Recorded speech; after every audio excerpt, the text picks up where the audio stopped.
नमस्कार, simple recipe चॅनलमध्ये तुमचं खूप खूप स्वागत आहे। आज आपण रवा नारळ वडी करणार आहोत। त्यासाठी काय काय साहित्य घेतले ते बघूया। 1 वाटी बारीक रवा घेतला आहे। जर तुमच्याकडे जाड रवा असेल तर तुम्ही मिक्सरमध्ये थोडा फिरवून घ्या। 1 वाटी खवलेला ओला नारळ घेतला आहे। ओल्या नारळाच्या ऐवजी तुम्ही डेसिकेटेड कोकोनटही घेऊ शकता। 1 वाटी साखर घेतली आहे। पाव वाटी साजूक तूप घेतले। 4 काजू आणि 4 बदाम याचे काप करून घेतलेत। ज्या ताटात आपण वडी सेट करणार आहोत त्याला तूप लावून घेतले। रवा नारळ वडी करायला घेऊया। गॅसवर कढई तापत ठेवली आहे। कढईमध्ये पाव वाटी साजूक तूप टाकते।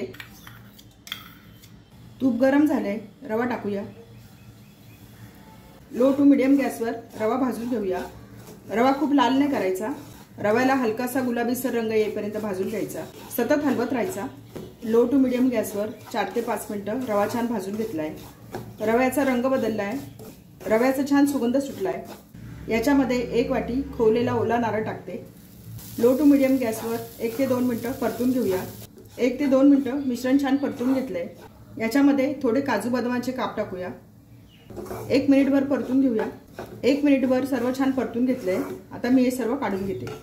कढईमधलं सर्व मिश्रण काढून घेतले। कढईमध्ये 1 कप साखर टाकूया। ज्या वाटीने आपण बारीक रवा ओलं खोबरं मोजून घेतले त्याच वाटीने 1 वाटी साखर घेतली आहे। याच्यामध्ये पाव वाटी पाणी टाकते।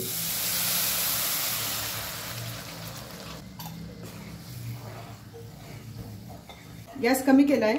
आपल्याला साखर नुसती विरघळून घ्यायची आहे, साखरेचा पाक नाही करायचा। मंद गॅसवर सतत हलवत राहायचंय। साखर छान विरघळली आहे। याच्यामध्ये भाजून घेतलेला रवा आणि ओलं खोबरं टाकूया। मंद गॅसवर सतत हलवत राहायचंय। मिश्रणाचा गोळा होईपर्यंत सतत परतवत राहायचंय। मंद गॅसवर 3 ते 4 मिनिटं हलवून घेतले। मिश्रण घट्ट होत चाललंय। मिश्रणाचा गोळा होत चाललाय। याच्यामध्ये छोटा अर्धा चमचा वेलचीची पावडर टाकते। सर्व मिक्स करून घेऊया। मिश्रण कढई सोडायला लागले। मिश्रणाचा छान गोळा झालाय। आता हे मिश्रण आपण ताटात काढून घेऊया। ताटाला तूप लावून ठेवले। याच्यामध्ये मिश्रण ओतूया। पसरून घेऊया। वाटीला तूप लावून घेतले। याच्याने मिश्रण एकसारखं करूया। सर्व मिश्रण छान पसरून घेतले, एकसारखं केलंय। तुम्हाला वडी किती जाड किंवा पातळ पाहिजे त्यानुसार तुम्ही मिश्रण सेट करा। याच्यावर ड्रायफ्रुट्स टाकूया। काजू आणि बदामाचे काप आहेत। थोडंसं वाटीने प्रेस करून घेते म्हणजे ड्रायफ्रुट्स पडणार नाहीत। 2 ते 3 मिनिटांनी वडी कोमट झाली की आपण कापून घेऊया।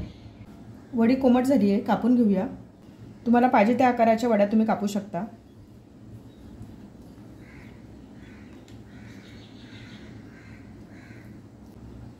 मी चौकोनी आकाराच्या वड्या कापते। थंड झालं की आपण या वड्या काढून घेऊया। अर्धा तास झालाय, वडी छान सेट झाली आहे। वड्या सोडून घेऊया। उलटण्याने अशा पद्धतीने वड्या सोडून घ्यायच्या आहेत म्हणजे वड्या पटकन निघतात। वड्या काढून घेऊया। छान झाल्यात वड्या। अशा पद्धतीने सर्व वड्या मी काढून घेते। सर्व वड्या काढून घेतल्यात, प्लेटमध्ये सर्व करूया। आपली रवा नारळाची वडी तयार झाली आहे, प्लेटमध्ये सर्व केली आहे। छान झाल्यात वड्या, चवीला छान लागतात, झटपट होणाऱ्या आहेत, घरगुती साहित्यामधून होणाऱ्या आहेत। याच्यामध्ये ओल्या खोबऱ्याच्या ऐवजी डेसिकेटेड कोकोनटही घेऊ शकता। मुलांना डब्यात देऊ शकतो, मधल्या वेळेस खायला देऊ शकतो। वड्या कशा झाल्यात ते बघूया। छान झाल्यात वड्या। रेसिपी आवडली असेल तर चॅनलला सबस्क्राईब करा।